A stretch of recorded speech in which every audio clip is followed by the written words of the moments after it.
నమస్తే welcome to BSK news నేను మీ ఆదిత్య ముందుగా బులెటిన్ హెడ్లైన్స్ చూద్దాం. జేఎన్టీయూ స్టూడెంట్ కు గోల్డెన్ ఆఫర్ ఇక అరకోటి వేతనంతో ఉద్యోగం. సమ్మక్క సారక్కకు కారెత్తు బంగారం ఎన్ని వందల కేజీలంటే హైదరాబాద్ మెట్రో 40 రూపాయలు చెల్లిస్తే రోజులో ఎన్నిసార్లైనా ప్రయాణించేలా ఒప్పందం. కేసీఆర్ జన్మదిన వేడుకలు ఆటో డ్రైవర్లకు గుడ్ న్యూస్ ఇక ఒక్కొక్కరికి ₹1,00,000. హైదరాబాద్ జేఎన్టీయూ స్టూడెంట్స్ కి లక్కీ ఛాన్స్ కొట్టేసింది. ప్రముఖ సాఫ్ట్వేర్ కంపెనీలో ఏడాదికి 52 లక్షల వార్షిక వేతనంతో ప్లేస్మెంట్ సాధించింది. ఇక జేఎన్టీయూలో బీటెక్ ఫైనల్ ఇయర్ చదువుతున్నటువంటి student Challa Sai Kriti DE Shaw group of company ఉద్యోగం సాధించింది. ఇక కంపెనీలో ఒక ఉద్యోగానికి జరిగినటువంటి రాత పరీక్షకు జేఎన్టీయూ నుంచి 100 మందికి పైగా విద్యార్థులు పోటీ పడ్డారు. అయితే 3 రౌండ్లు అనంతరం ప్లేస్మెంట్ సాయి కృతి సొంతమైంది. ఇక సాయి కృతి ఎంసెట్ లో 186వ ర్యాంకు సాధించి జేఎన్టీయూలో బీటెక్ కంప్యూటర్ సైన్స్ లో చేరింది.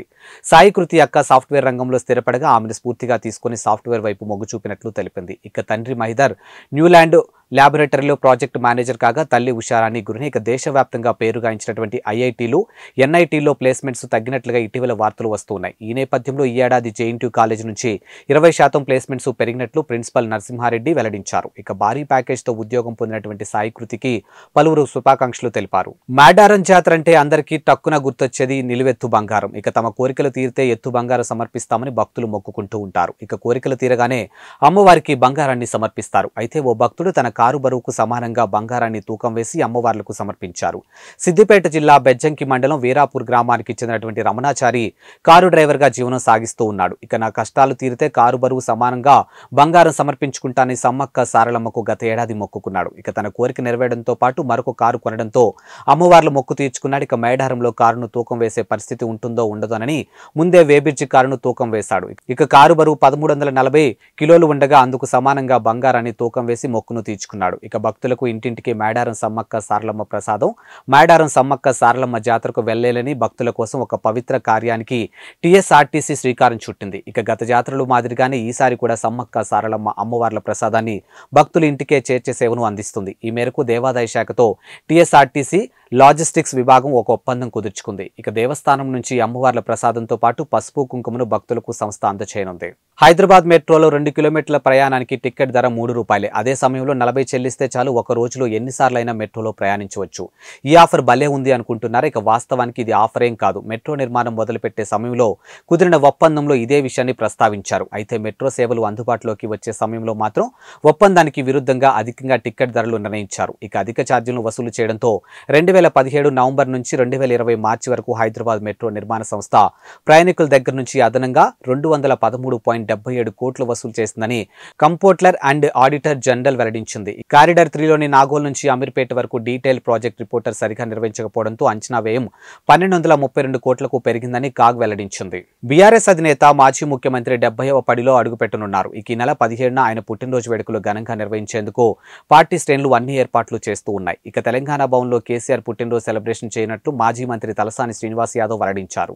ఈ సందర్భంగా ఆటో డ్రైవర్లకు గుడ్ న్యూస్ చెప్పారు. ఇక 1000 మంది ఆటో డ్రైవర్లకు ₹1,00,000 చొప్పున మొత్తం ₹10 కోట్ల విలువైనటువంటి ప్రమాద ఆరోగ్య బీమా పత్రాలు, వికలాంగులకు వీల్ చైర్స్ పంపిణీ తదితర సేవా కార్యక్రమాలు చేపడుతున్నట్లు ఆయన వివరించారు. ఇక కేసీఆర్ రాజకీయ ప్రస్థానం గురించి తానే ఒక చరిత్ర పేరుతో రూపొందించినటువంటి ప్రత్యేక డాక్యుమెంటరీని ప్రదర్శిస్తామని తెలిపారు. ఈ కార్యక్రమంలో పెద్ద ఎత్తున నాయకులు, కార్యకర్తలు పాల్గొన్నట్లు వెల్లడించారు. ఇక గ్రామాల్లో ఉన్నటువంటి కేసీఆర్ జన్మదిన వేడుకలు ఘనంగా నిర్వహించాలని తలసాని పిలుపునిచ్చారు. పల్నాడు జిల్లా మాచర్ల నియోజకవర్గంలో ప్రభుత్వ ఉద్యోగాలపై తీవ్ర ఆరోపణలు వెల్లువెత్తుతున్నాయి. ఇక పట్టణంలోని పీడబ్ల్యూ కాలనీ ప్రభుత్వ ఆస్తులు కొంతమంది ఇరిగేషన్ శాఖకు చెందినటువంటి ఉద్యోగులు పట్టపగలే అపహరించుకొని పోతున్నారని విమర్శలు వినిపిస్తున్నాయి. ఇక ప్రభుత్వ ఆస్తులను కాపాడుకోవాల్సినటువంటి అధికారులు సిండికేట్ గా ఏర్పడి విలువైనటువంటి కలప, సిమెంటు, రేక్, ఐరన్ రాడ్లను అపహరించుకొని వెళ్లారట. ఇరిగేషన్ డిపార్ట్మెంట్ లో ఎగ్జిక్యూటివ్ ఇంజనీర్ కార్యాలయంలో గత 60 సంవత్సరాలుగా ఉన్నటువంటి భవనం తలుపులు, రేకులు, ఇనుము, అతి ఖరీదైన టేకు కలపను అపహరించుకొని పోయిన ఘటన ఆలస్యంగా వెలుగులోకి వచ్చింది. ఇప్పటికైనా ఉన్నతాధికారులు స్పందించి ఈ దోపిడీని అరికట్టాలని, బాధ్యులైన వారిపై చట్టపరమైన చర్యలు తీసుకోవాలని కాలనీవాసులు డిమాండ్ చేస్తూ ఉన్నారు. ఎన్ఎస్పి డిపార్ట్మెంట్కి సంబంధించే ఈ పాత ఈగర్ ఆఫీసు సంబంధించిన ఆవరణలో ఉన్నటువంటి రేకుల షెడ్డు గత 60 సంవత్సరాల నుంచి ఉన్నాయి. వీటిలోని ఉన్న కలపని, రేకుల్ని కొంతమంది అధికారులు ఇంటి అవసరాల నిమిత్తము వాడుకుంటున్నారు. ఏందని అడిగితే మేడం గారిని అడిగామంటున్నారు. మేడం గారేమో మరి రఘురామరెడ్డి అని సీనియర్ అసిస్టెంట్ ఉన్నాడు లోపల, కాశీము సీనియర్ అసిస్టెంట్, వాళ్ళ ఇంటి అవసరాల నిమిత్తము కావాలని చెప్పని అడిగారు. అందుకని కొన్ని తీసుకోమంటున్నాము అని చెప్పారు. అయితే ఇది ఇప్పుడు కాదు, కనీసం మినిమం 100-200 రేకులు కనపట్లేదు ఇక్కడ. రేపు మాపు ఇవి ఐరన్ కూడా మాయమైపోయే స్థితి ఉంది. కనుక మీరు తక్షణమే అధికారులు స్పందించి ఇవి అన్యాక్రాంతం కాకుండా ఆపవలసిందిగా కోరుచున్నాను. పల్నాడు జిల్లా మాచర్ల పట్టణంలోని హైటెన్షన్ వాతావరణం నెలకొంది. ఇక నియోజకవర్గం తెలుగుదేశం పార్టీ ఇన్ఛార్జ్ జూలకంటి బ్రహ్మానందరెడ్డి బాధితులను పరామర్శించారు. ఈ క్రమంలో ప్రభుత్వ ఆసుపత్రి దగ్గరకు టీడీపీ శ్రేణులు భారీగా చేరుకున్నారు. అనంతరం బ్రహ్మానందరెడ్డి మాట్లాడుతూ ఎమ్మెల్యే పిన్నెల్లి రామకృష్ణారెడ్డి తన పుట్టినరోజు వేడుకలు ఘనంగా జరుపుకుంటూ కుట్ర రాజకీయాలు ప్రోత్సహిస్తున్నారని ఆరోపించారు. ఇక నర్సరావుపేట వైసీపీ ఎంపీ అభ్యర్థి అనిల్ కుమార్ యాదవ్ తన సామాజిక వర్గంపై దాడి జరుగుతుంటే ప్రజలకు ఏం సందేశాన్ని ఇస్తున్నారని ప్రశ్నించారు. కాబట్టి ఈ నియోజకవర్గంలో బీసీ, ఎస్సీ, ఎస్టీ మైనారిటీలందరూ కూడా ఆలోచించాలి. సొంత కులం మీద దాడి జరిగింది. దీనికి అనిల్ కుమార్ యాదవ్ ఏం సమాధానం చెప్తాడని కూడా చెప్పాలి. వాళ్ళు ఏమైనా దౌర్జన్యం చేశారా, దుర్మార్గం చేశారా? వైసీపీ దౌర్జన్యానికి చెట్టుకొకడు పుట్టకొకడు బతుకుతూ ఉంటే వాళ్ళ మీద దాడులు జరిగారు. ఒకవైపేమో ఆ రోజు వచ్చి ఈయన కేక్ కటింగ్ చేయి, ఈ రోజు వచ్చి కేక్ కటింగ్ చేసి వచ్చాడు. ఇతనేమో ఇతగాడు దాడి జరిగింది. యాదవ్లే కాదు, ఈ నియోజకవర్గంలో అందరూ ఆలోచించాలి. ఇలాంటి అరాచక శక్తులకి అవకాశం ఇస్తే భవిష్యత్తులో అందరి మీద దాడులు జరుగుతాయి. ఎన్ని సంవత్సరాలు, 5 సంవత్సరాలుగా వాళ్ళు ఊర్లో వదిలిపెట్టి ఎక్కడో ఊరికొకడు, చెట్టుకొకడు, పుట్టకొకడు బతుకుతుంటే వాళ్ళ మీద దాడులా? సిగ్గులేదా? పోలీస్ శాఖ ఏం చేస్తా ఉంది? ఆత్మకూరులో ఎస్సీలు ఊర్లో వదిలిపెట్టిపోయారు. గుండ్లపాడులో బెరికలు బీసీలు ఊర్లో వదిలిపెట్టిపోయారు. గొట్టెపాళ్లలో ఒక గొడవ జరిగితే ఒక వర్గం ఊర్లో ఉండాలి, ఇంకొక వర్గం ఊర్లో ఉండకూడదు. సంగమేశ్వరపాడులో బాధితులు వీళ్ళు ఊర్లో వదిలిపెట్టిపోవాలి. గుండ్లపాడులో బాధితులు ఊర్లో వదిలిపెట్టిపోవాలి. గుండ్లపాడులో ఊరు వదిలిపెట్టిన వాళ్ళ మీదనేమో రౌడీ షీట్లు ఓపెన్ చేస్తారా? మర్డర్ కేసు చేసిన వాళ్ళ మీద రౌడీ షీట్లు ఉండవా? ఇదేం న్యాయం చేస్తున్నారు? మీరు ఇచ్చిన అలుసే ఏం చేసినా చెల్లుతుంది, మేమేం చేసినా చెల్లుతుంది అని చెప్పేసి వాళ్ళకి పోలీస్ శాఖ సహకారం ఇవ్వబట్టే ఈ ప్రాంతంలో ఇన్ని దాడులు, ఇన్ని అమానుషికమైన విషయాలు జరుగుతూ ఉన్నాయి. ఒకటే చెప్తున్నా, గుళ్ళపాడులో మర్డర్ చేసిన వాళ్ళ మీదనేమో రౌడీ షీట్ లేదు, తప్పుడు కేసులు పెట్టిన వాళ్ళ మీద రౌడీ షీట్లు ఓపెన్ చేశారు. ఇదేంటంటే పోలీస్ శాఖ డిస్క్రిమినేషన్ అంట, వాళ్ళు ఇష్టం వచ్చినట్టు చేయొచ్చంట. అంటే లా అండ్ ఆర్డర్ని కాపాడటం కదా మీరు చేయాల్సింది. ఎలక్షన్లు వస్తున్నాయి, ఏ విధంగా వాళ్ళకి సహకరించాలని ఆలోచనతో గుళ్ళపాడులోనేమో మర్డర్ కేసుల ముద్దాయిల మీద రౌడీ షీట్లు పెట్టకుండా అమాయకుల మీద రౌడీ షీట్లు పెట్టి వేధిస్తున్నారు. ఈ రోజుకి చంద్రయ్య హత్య జరిగిన తర్వాత ఊర్లో ఉంటే 2 ఆర్మ్స్ యాక్ట్లు పెట్టారు, మర్డర్ కాన్స్పరసీలు పెట్టారు. ఎక్కడో గొట్టపాళ్లలో గొడవ జరిగితే నేనెక్కడో తిరుపతిలో ఉంటే నా మీద కేసు పెట్టారు. ఏం జరుగుతుంది ఇక్కడ? సమాజం ఆలోచించాలి, మేధావులు ఆలోచించాలి. ఎవరికి భయపడే ప్రశ్నే లేదు. ప్రాణాలు ఒక్కరోజే పోతాయి, అంతేగాని ప్రతి నిమిషం చస్తూ బతుకుతూ భయంగా ఈ పల్నాడు ప్రజలు బతకాల్సిన అవసరం లేదు. సావో రేవో ఒకే రోజు తెలుసుకునే సమయం ఆసన్నమైందని చెప్పి ఈ సందర్భంగా చెప్తా ఉన్నాను. కాకినాడ రూరల్ నియోజకవర్గం కరప మండలం గురిజానపల్లి నడికుదురు గ్రామంలో లబ్ధిదారులకు ఇళ్ల పట్టాలు పంపిణీ కార్యక్రమం నిర్వహించారు. ఈ కార్యక్రమానికి ముఖ్య అతిథిగా రూరల్ ఎమ్మెల్యే కురసాల కన్నబాబు పాల్గొని పట్టాలు పంపిణీ చేశారు. ఇక సుమారు 1264 మందికి ఇళ్ల పట్టాలు పంపిణీ చేసి లబ్ధిదారులకు అందజేశారు. ఈ సందర్భంగా కన్నబాబు మాట్లాడుతూ పేదవారి సొంత ఇంటి కల ముఖ్యమంత్రి జగన్మోహన్ రెడ్డి సాకారం చేస్తూ రాష్ట్ర వ్యాప్తంగా అర్హులైన వారికి ఇళ్ల పట్టాలు మంజూరు చేసి పేదవారి కల నిజం చేసిన దమ్మున్న నాయకుడని, రూరల్ నియోజకవర్గం వ్యాప్తంగా అర్హులైన ప్రతి ఒక్కరికి సొంత ఇంటి కల నెరవేరేలా ఇళ్ల పట్టాలు మంజూరు చేశామని తెలిపారు. ఇక రాబోయే కాలంలో ప్రజా ఆదరణతో మళ్లీ అధికారం చేపట్టి రాష్ట్రాన్ని అన్ని విధాల అభివృద్ధి పదంలో నడిపించేందుకు జగన్మోహన్ రెడ్డి నాయకత్వంలో కృషి చేస్తామని తెలిపారు. ఇక వైసీపీ పాలనలో లబ్ధి పొందిన ప్రతి ఒక్కరూ జగన్మోహన్ రెడ్డికి అండగా నిలవాలని కోరారు. ఈ కార్యక్రమంలో కరప జెడ్పీటీసీ సభ్యులు యాళ్ల సుబ్బారావు తదితరులు పాల్గొన్నారు.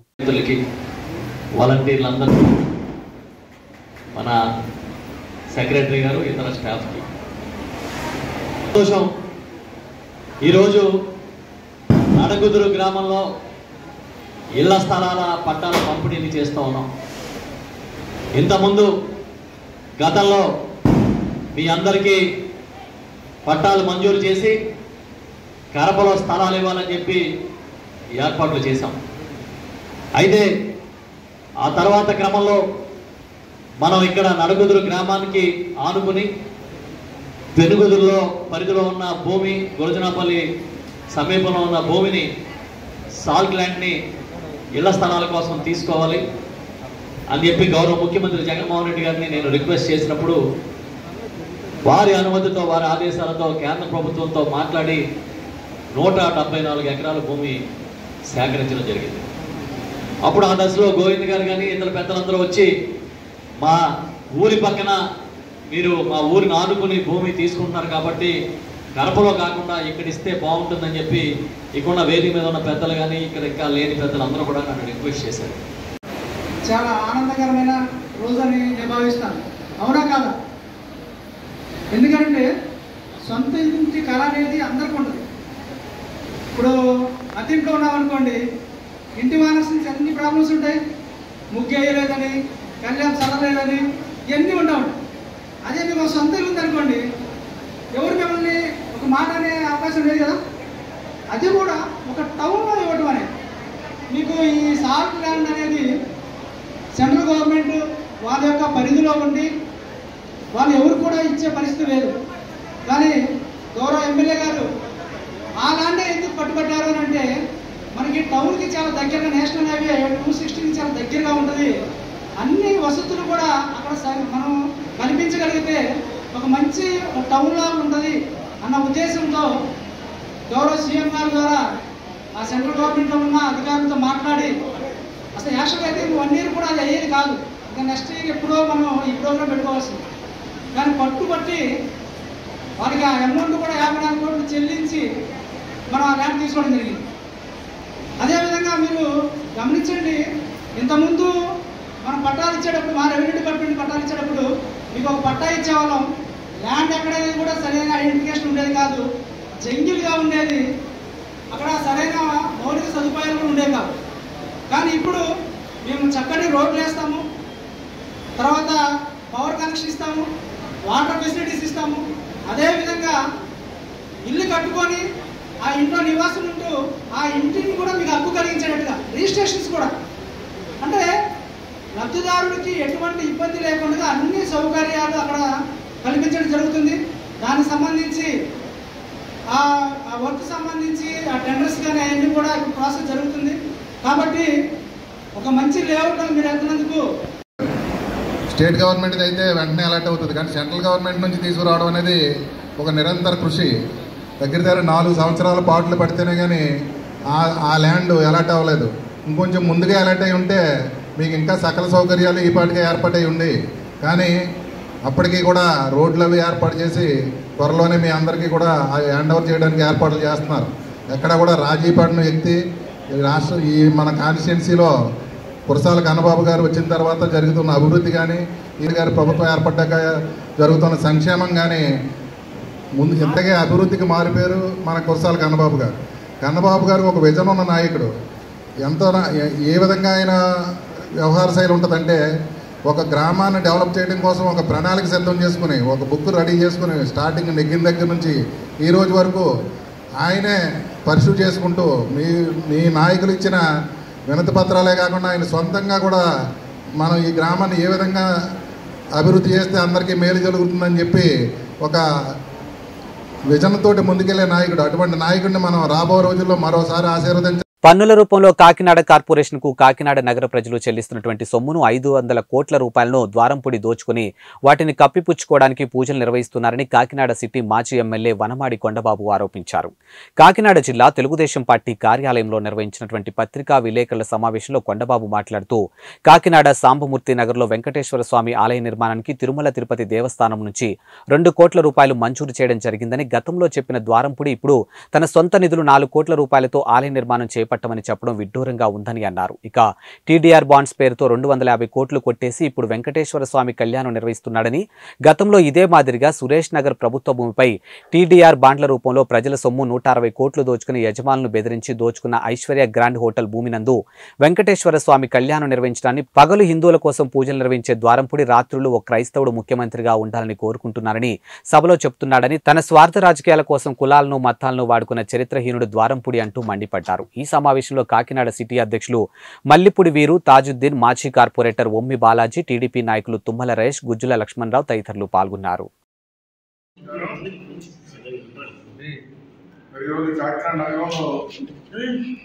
అందరికీ తెలుసు, నిన్ననే ఎమ్మెల్యే గారు ప్రెస్ మీట్ పెట్టి చెప్పారు. ఏంటంటే సామర్థ్యంలో వెంకటేశ్వర దేవాలయం నిర్మించాం, 4 కోట్ల రూపాయలు నా సొంత నిధితో పెట్టానని చెప్తున్నాడు. ఆయన స్వయంగా చెప్పారు, 4 కోట్ల రూపాయలు మా సొంత నిధితో పెట్టామని చెప్పి. గతంలో మీరు కూడా మీ పాత్రికేయుల ముందు చెప్పాడు. ఆయన ఏం చెప్పాడండి, టీటీడీ నుంచి 2 కోట్ల రూపాయలు తీసుకొచ్చాం ఇది నియమించడానికి అని చెప్పి ఆయనే చెప్పాడు. ఆయన మాటల్లో చెప్పాడు. సుబ్బారెడ్డి గారు ఇచ్చారు, ఆయన సహకారంతో 2 కోట్ల రూపాయలు తీసుకొచ్చామని చెప్పారు. ఇప్పుడేమో మా సొంత నిధితో 4 కోట్ల రూపాయలతో నిర్మించామని చెప్పి ఆయన చెప్తున్నారు. మరి ఏది నిజమో మళ్ళీ ఒకసారి చెప్పాలి ప్రజలకి. అది ఏదైనప్పుడు కూడా ఈ రోజున మీ సొంత నిధులు ఏంటండి, మీ సొంత నిధులు ఏంటి? చంద్రశేఖర్ రెడ్డి మీరు ఎమ్మెల్యే అయిన తర్వాత రాష్ట్ర ప్రభుత్వం నుంచి 1 రూపాయి తీసుకురాలేదు కాకినాడ అభివృద్ధి కోసం. అనేక సందర్భాల్లో మీకు చెప్పడం జరిగింది. నువ్వేం తీసుకొచ్చావు చెప్పలేదు. నేను డబ్బులన్నీ కూడా అక్కడ తీసుకొచ్చాను 4 గంటలు ఒకవేళ ఖర్చు అవ్వచ్చు అనుకున్నాం. కానీ ఆడు కూడా నీ డబ్బులు కాదు, అవి కాకినాడ డబ్బులు.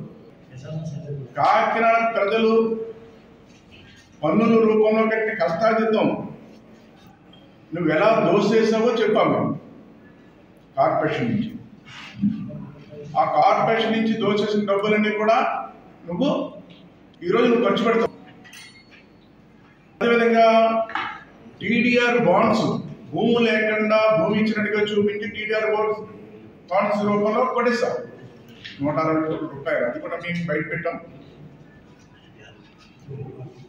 చూడండి కాకినాడ ప్రజలారా, ఒకసారి మీరు ఆలోచించాలి. గట్టాంటోని ఎమ్మెల్యేగా నెగ్గించుకుని ఏ విధంగా చేస్తున్నాడో, ఏ విధంగా ప్రజలకు అబద్ధాలు చెప్తున్నాడో, మభ్య పెడుతున్నాడో ఒకసారి ఆలోచించాలి. తన సొంత నిధులతో కట్టానని చెప్తున్నాడు. సొంత నిధులు కాదు, ప్రజల కష్టం. కాకినాడ ప్రజలకు పన్నుల రూపాయల కష్టాన్ని దోచుకుని ఆ డబ్బులు కట్టుకుంటాం. ఇంకా డబ్బు ఉంది నీ దగ్గర చాలా. మొట్టమొదటి చూడు, ఇవాళ పూజలు పెట్టావు నువ్వు, కాదంటలేదు, సంతోషం. పూజలు చేస్తున్నావు, సంతోషం. 16వ తారీఖు.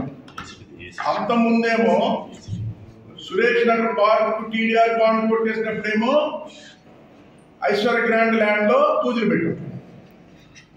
ఆ బాండ్స్ పడేసినప్పుడు శాంతి చేకూరాలి. ఇప్పుడేమో మొన్న సబ్స్టేషన్ పేరుతో 250 కోట్ల రూపాయలు బాండ్ పడేసి ఇప్పుడేమో రగణ మెడికల్ కాలేజ్ గ్రౌండ్ లో ఇప్పుడు 16వ తారీఖు మళ్ళీ వెంకటేశ్వర కళ్యాణం పెడతాం. ఇదొక శాంతి జరగాలని నీకు అవుతే. కాకినాడ రూరల్ అసెంబ్లీ నియోజకవర్గం శెట్టిబలిజ సామాజిక వర్గానికి కేటాయించాలని, ఆ నియోజకవర్గంలో సుమారుగా 60,000 పైబడి ఉన్నారని, అందువల్లనే తాము ఆ సీటుని అన్ని రాజకీయ పార్టీలకు శెట్టిబలిజ సామాజిక వర్గానికి కేటాయించాలని కన్నెంపల్లి వెంకటరమణ, వాసంశెట్టి రాజేశ్వరరావు, రాయుడు, దుర్గం, వాసంశెట్టి త్రిమూర్తులు, కాకరపల్లి చలపతిరావు డిమాండ్ చేశారు. ఇక కాకినాడ రామారావుపేటలో ఉన్నటువంటి కేంద్ర శెట్టిబలిజ సంఘం భవనంలో జరిగినటువంటి విలేకరుల సమావేశంలో వారు మాట్లాడారు. ఇక కాకినాడ పార్లమెంటు పరిధిలో 7 అసెంబ్లీలో ఒక్క బీసీ సామాజిక వర్గీయులు ఎమ్మెల్యేలుగా లేరని అన్నారు. ఇక తమకి కాకినాడ రూరల్ సీట్ను కేటాయించాలని, లేని పక్షంలో అన్ని నియోజకవర్గాల్లో స్వతంత్రులుగా పోటీ చేసి ఆయా పార్టీలకు బుద్ధి చెప్తామని హెచ్చరించారు. ఉమ్మడి తూర్పుగోదావరి జిల్లాలో స్వతంత్ర ఎమ్మెల్యేలుగా 4 గెలిచిన చరిత్ర ఉందని గుర్తు చేశారు. కాకినాడ రూరల్ అసెంబ్లీని అన్ని రాజకీయ పక్షాలు కేటాయించాలని సూచించారు. ఇక త్వరలో కార్యాచరణ ప్రణాళికలు రాజకీయ పక్షాలకు చూసిస్తామని రమణ, రాజేశ్వరరావు, దుర్గా, త్రిమూర్తులు తదితరులు పాల్గొన్నారు. ఏదేమైనా మా శెట్టిబల్జ సంఘం కులస్తులు రూరల్లో ఎక్కువ శాతం ఉన్నారు. ఏ నాయకుడు వచ్చినా కూడా శెట్టిబల్జలు వాడుకోవడం తప్ప, మీరున్నారమ్మా మీ అంటే మేము ఉన్నామనే నాయకులు తప్ప, మా వరకు సీట్లు ఇచ్చేసరికి మీరు ఎక్కడో ఉండండి, మీరు పక్కన ఉంటే మేము అందరం కలిపి కాపులు సీట్లు ఇచ్చుకుంటా పోతాము, వాళ్ళ వెనకాల మీరు జెండాలు పట్టుకుని తిరగండి అన్న రోజు స్థితిలోకి ఈరోజు తీసుకొస్తున్నారండి. ఈ మా పెద్దలందరూ చెప్పారండి. ఏదేమైనా రూరల్ టికెట్ అయితే మాత్రం ఎట్టి పరిస్థితుల్లో అయినా శెట్టిబల్జ సంఘస్థులకి ఎవరికి ఇచ్చినా మేమందరం ఏకగ్రీవంగా వాళ్ళని ఎన్నుకొని వాళ్ళని గెలిపించడం జరుగుతుందండి. అది కాదని వేరే కమ్యూనిటీకి ఎవరికి ఇచ్చినా కూడా ఇండిపెండెంట్గా వేసి మేము వాళ్ళని ఓడించడానికి ఎక్కడ వెనకాడమని చెప్పి ఈ సమావేశం తరఫున తెలియజేసుకుంటున్నామండి. నా పేరు Vasanthi, Kakinada rural touring ex-MPTC. మరి ఈ సమావేశం పెట్టడానికి ముఖ్య ఉద్దేశం ఏంటంటే, ఎంతో కాలం నుంచి మామూలుగా శెట్టిబల్జీలకు ఇరు పార్టీలు శెట్టిబల్జీలకు సీట్ వస్తుందని ఎదురు చూసాం. కానీ ఇప్పుడున్న ప్రభుత్వం కానీ గత ప్రభుత్వం కానీ మా శెట్టిబల్జీలని పక్కన పెట్టి వేరే కోణంలో చూస్తున్నారు. కానీ ఇక ముందు ఇలా జరగకూడదని శెట్టిబల్జీలకు సీట్ ఇవ్వకపోతే ఈ నియోజకవర్గంలో అత్యధికంగా బాగా మామూలుగా పేరు మోసిన నాయకుడు ఎవరన్నా ఉంటే ఆ వ్యక్తిని ఇండిపెండెంట్గా వేసి మామూలుగా మేము ఇండిపెండెంట్గా గెలిపించుకుంటామని ఈ పత్రికా ముఖంగా మరియు మీడియా ముఖంగా తెలియజేసుకుంటున్నాం. జై శెట్టిబల్జ. కాకినాడ జిల్లా ఏర్పడిన తర్వాత కాకినాడ సిటీలో రెడ్డి గారు పరిపాలిస్తుంటే కాకినాడ 2లో కన్నబాబు గారు టికెట్ ఇవ్వడం జరిగింది. మిగతా అన్ని నియోజకవర్గాలు కూడా కాపులే ఈ రోజున అక్కడ ఇచ్చేయడం జరిగింది. ఇప్పుడు కనుక మాకు కాకినాడ జిల్లాలో అత్యధిక బీసీ సామాజిక వర్గం శెట్టిబల్జీలు కూడా ఉన్నటువంటి కాకినాడ 2 నియోజకవర్గం ఎప్పటి నుంచో శెట్టిబల్జీలకి కేటాయించబడింది. ఈసారి శెట్టిబల్జీలు లేకుండా దాన్ని ఇవ్వకుండా చూద్దామని పార్టీలను చూస్తున్నాయి. అలాగే పిఠాపురంలో కూడా బీసీలు అత్యధిక శాతం ఉన్నారు. అలాగే పత్తిపాడులో కూడా బీసీలు అత్యధిక శాతం ఉన్నారు. ఇలాంటి 3 చోట్ల కూడా బీసీలకు టికెట్లు ఇవ్వాలి. ముఖ్యంగా కాకినాడ రూరల్లో మట్టుకి శెట్టిబల్జీలు టికెట్ ఇవ్వాలి. ఒకవేళ ఇవ్వని పక్షంలో ఏ పార్టీలు అయితే బీసీలని అలాగే శెట్టిబల్జీలని పక్కన పెడతాయో ఆ పార్టీలు గ్యారెంటీగా ఓడించి చేరుతాం. అందులో సందేహం ఏమీ లేదు. రేపు పొద్దున్న మా కనుక టికెట్ ఇవ్వకపోతే ప్రతి నియోజకవర్గాల్లో ఒక ఇండిపెండెంట్ క్యాండిడేట్గా మా ఓడిని పోటీ చేయించి శెట్టిబల్జీలు కానీ బీసీలు కానీ ఎవరొకరు పోటీ చేయించి ప్రతి నియోజకవర్గంలో మా ఓట్లన్నీ ఆలకేసి మిగతా పార్టీలు ఓడించి తీరుతామని చెప్పేసి ఈ మీడియా ముఖంగా మేము తెలియజేసుకుందామని చెప్పేసి ప్రెస్ మీట్ చేపట్టడం జరిగింది. ఎందుకంటే బీసీలు కాకినాడ రూరల్లో దాదాపు 130,000 మంది బీసీలోనూ 60,000 దాటి శెట్టిబల్జీలోనూ అలాంటి నియోజకవర్గాన్ని ఈ రోజుని శెట్టిబల్జీలు కాకుండా బయట వాళ్ళకి ఇచ్చి మమ్మల్ని నిర్వీర్యం చేద్దామని చూస్తున్నారు. ఎందుకంటే మాకు శెట్టిబల్జీలకు ఒక చరిత్ర ఉంది. ద్రాక్షారం రామచంద్రపురంలో కానీ అలాగే అమలాపురంలో కానీ ఇండిపెండెంట్ వేసి గెలిచిన చరిత్ర శెట్టిబల్జీలకు ఉంది. అదే చరిత్రని రేపు కాకినాడ రూరల్లో మేము పెట్టి గ్యారంటీగా మాట్లాడకపోతే మేము గ్యారంటీగా క్యాండిడేట్లు ఓడించి మా ఇండిపెండెంట్గా ఒక క్యాండిడేట్ నిలబెట్టి ఆ క్యాండిడేట్ కూడా నెగ్గిస్తామని చెప్పేసి ఈ సభ తెలుసు.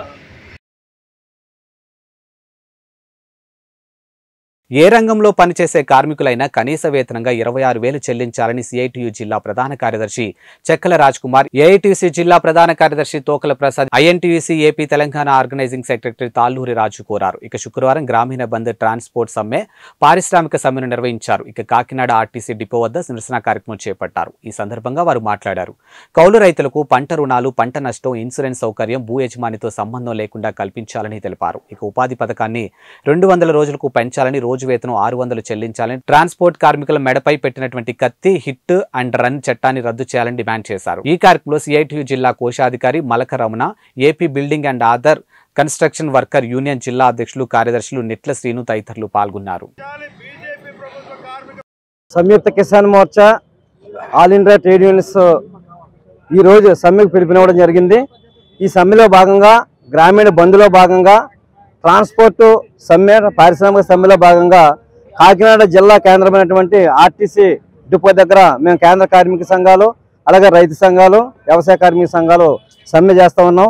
ఈ బంద్ కూడా విజయవంతం జరుగుతూ ఉంది. ఈ యొక్క కేంద్ర రాష్ట్ర ప్రభుత్వాలు అమలు చేస్తున్నటువంటి కార్మిక రైతు విధానాల నిరసనగా జరిగే బంద్ని జయప్రదం చేయాలని ప్రజానీకానికి విజ్ఞప్తి చేస్తూ ఉన్నాను. నేను గొడుగు సత్యనారాయణ, AICCTU. చాలా మంచి ఇందులో సంయుక్త కిసాన్ మోర్చా కేంద్ర కార్మిక సంఘాల ఐక్య వేదిక ఆధ్వర్యంలో దేశవ్యాప్తంగా ఫిబ్రవరి 16వ తేదీన ఈ రోజు బంద్ జరుగుతూ ఉంది. దీని ప్రధానంగా రైతులకు స్వామినాథన్ సిఫార్సు కమిటీ ప్రకారం C+2 50% ఏదైతుందో రైతులకు గిట్టుబాటు మద్దతు ధర చట్టం తేవాలని, అలాగే రైతులకు రుణమాఫీ చేయాలని, అలాగే గ్రామీణ ఉపాధి హామీ పథకంలో 200 రోజులు పనిదినాలు కల్పించి కనీస వేతనం 600 రూపాయలు వేతనం కల్పించాలని, కార్మిక చట్టాలు అమలు చేయాలని, లేబర్ కోడ్స్ రద్దు చేయాలని, అలాగే కనీస వేతనాలు 26,000 రూపాయలు అమలు చేయాలని, విశాఖ స్టీల్ ప్లాంట్ ప్రైవేటీకరణ చేయవద్దని తదితర డిమాండ్లతో పాటుగా ఇవాళ డ్రైవర్స్ కూడా ప్రధానమైన 106 జీవో తీసుకొచ్చి వాళ్ళ మీద తుదిపండు పడే విధంగా చేశారు. అంటే యాక్సిడెంట్ చేస్తే 10 లక్షల రూపాయలు డ్రైవర్ చెల్లించాలి. ఎంత దారుణం అంటే మరి మోడీ కళ్ళు తెరుచుకుని జీవోలు విడుదల చేస్తున్నారో. సమ్మె జరుగుతుంది. ఈ సమ్మె ప్రతి కార్మికుడు ప్రతి రైతు కూడా ఈ సమ్మెలో పాల్గొన్నారు. అలాగే కేంద్ర కార్మిక సంఘాలు రైతు సంఘాలు కూడా ఈ సమ్మెలో పాల్గొన్నాయి. దేశవ్యాప్తంగా కూడా జరుగుతుంది. అలాగే పరిశ్రమల్లో పనిచేసే కార్మికులు వాళ్ళందరూ కూడా నెలకు 26,000 రూపాయలు ఇవ్వాలని చెప్పి మేము డిమాండ్ చేస్తున్నాం. అలాగే ఈ సమ్మె సందర్భంగా మరి అలాగే రైతులు గిట్టుబాటు ధర ఈ రెండు కూడా ముఖ్యమైనటువంటి అంశాలు. దీన్ని కేంద్ర రాష్ట్ర ప్రభుత్వం అవలంబించాలి.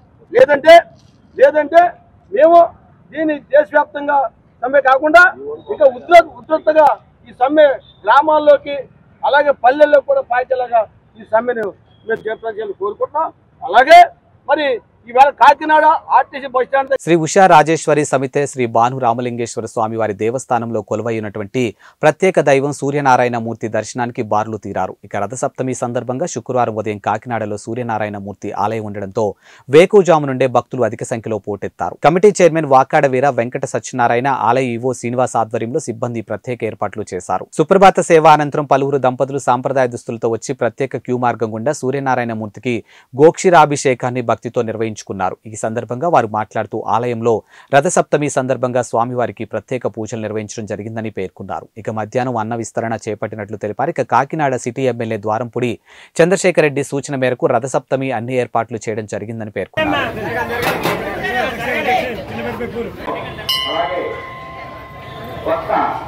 భానుగుడి జంక్షన్లో వేయించేసినటువంటి శ్రీ ఉషా రాజరాజేశ్వరి సమేత వానలింగేశ్వర స్వామి ఆలయంలో ఉపాలయంగా ఉన్నటువంటి శ్రీ సూర్య భగవానుని ఆలయంలో రథసప్తమి సందర్భంగా ఈరోజు తెల్లవారుజాము నుంచి కూడా ప్రత్యేకమైనటువంటి అభిషేకాలతో కార్యక్రమాలు ప్రారంభించడం జరిగింది. ఈ అభిషేకాలు పంచామృతాభిషేకాలతో అలాగే పూలాభిషేకంతో కూడా జరిపించడం జరిగింది. అనంతరం స్వామివారికి నూతనంగా తయారు చేసినటువంటి వెండి కవచాన్ని కూడా ధరింపజేయడం జరిగింది.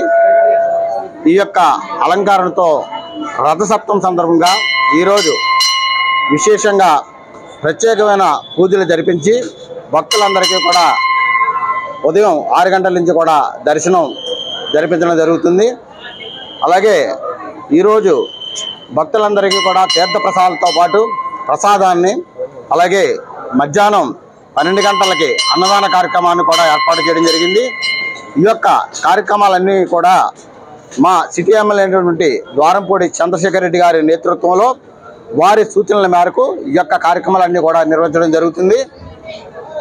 అలాగే మా ఈవో గారు శ్రీనివాస్ గారు, అలాగే మా కమిటీ సభ్యులు కృష్ణ గారు, శివ గారు, అలాగే వెంకటేశ్వరరావు గారు, బుచ్చిరెడ్డి గారు తదితర సభ్యులు కూడా ఈ యొక్క కార్యక్రమంలో వారి వంతు సహాయ సహకారాలు అందిస్తూ భక్తులందరూ కూడా ఎంతో భక్తి శ్రద్ధలతో ఈ యొక్క భగవంతుని దర్శనం చేసుకుంటూ అందరూ కూడా